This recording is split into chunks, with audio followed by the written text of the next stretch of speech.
Богиня справедливости острее, стремясь спасти себя от панацеи коварства, лжи, неверности людской, давно на небе обрела покой.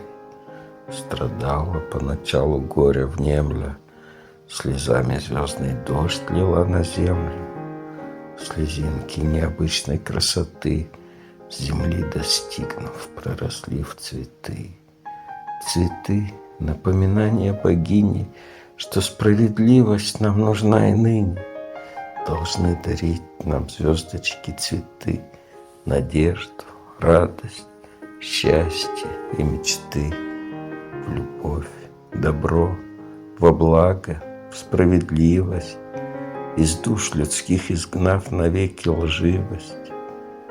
Слезами острыми усеяна планета, а справедливости как не было,